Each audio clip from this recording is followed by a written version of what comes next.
This program was brought to you by PennyMac TPO. Visit tpo.pennymac.com to learn more about becoming a partner and starting your journey to greatness. With the people, products, and technology to take you there, it's why they say, at PennyMac, greatness lives here.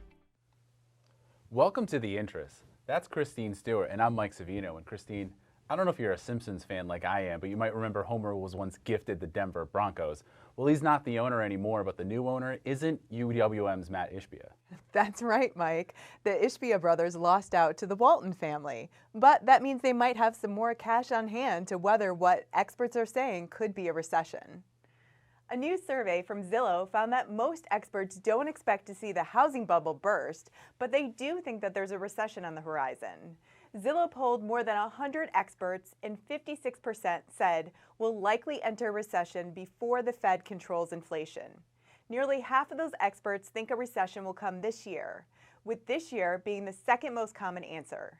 Nearly a quarter say a recession will happen, but not until 2024 or later.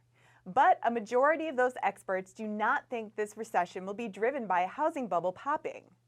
Unlike in 2006, this market is underpinned by strong fundamentals and has been built on mortgages with sound credit factors that won't change in the near term. Those who think the housing market will burst were concerned about prices and mortgage rates continuing to climb at the same time. Now, we may not be headed for a bubble pop, but consumers don't feel good about buying a home. Only 17% of people told Fannie Mae that they think now is a good time to buy, and that's down 2 points from last year. That's likely because consumer expectations about their finances and job security will get worse over the next year. We're at an all-time high. Nearly 4 in 5 people told Fannie Mae's survey that this is a bad time to buy a house. Christine, with all these warning signs about where the market is headed, I'm sure a lot of originators are feeling pressure to produce, especially coming off a banner year in 2021. Yeah, unfortunately, all that work can leave you feeling burnt out, and sometimes you don't even know the warning signs. Yeah, so we want to help you get a better balance between home and work. So we had our own Sarah Wallach talk with NMP insider Erica Lacentra about how to do that. The lines between home life and work life have really been blurred. The pandemic changed how a lot of people work, and with that came a new struggle to set boundaries. That's especially true in industries like mortgage origination, where people celebrate outworking their competitors. I do think that it is kind of worn as a badge of honor.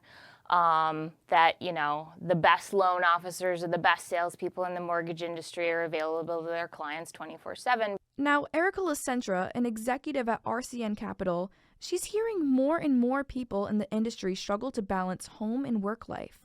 But she also notes that burnout can be hard to power through, and it can impact your quality of life and your work. It can lead to, folks making mistakes on loan files. So how do originators protect themselves from burnout? In a recent article for NMP magazine, Lacentra says it starts at the first interaction with a potential client. Setting expectations with clients up front. So talking about what the loan process looks like from start to finish, outlining that process, and again, setting those boundaries with clients from start to finish.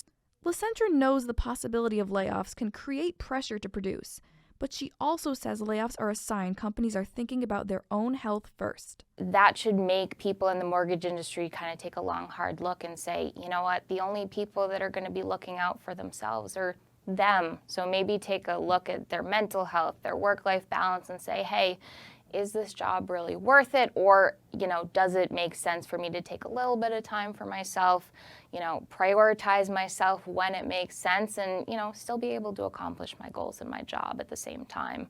It doesn't hurt to be able to set those boundaries with clients and still be able to accomplish those big numbers. I'm Sarah Wallach for the Mortgage News Network. Growth in single-family construction slowed in a variety of areas, but especially in large suburban markets. That's according to the National Association of Home Builders. Single-family growth rates slowed in nearly all regional submarkets over the last year. That's largely because construction costs keep going up, driven by building material prices going up 19% year over year. In contrast, multifamily growth in large population centers has rebounded from negative growth rates and posted sharp gains during the same period. This program was brought to you by PennyMac TPO. Visit tpo.pennymac.com to learn more about becoming a partner and starting your journey to greatness. For more on those and all of today's top stories, go to mortgagenewsnetwork.com.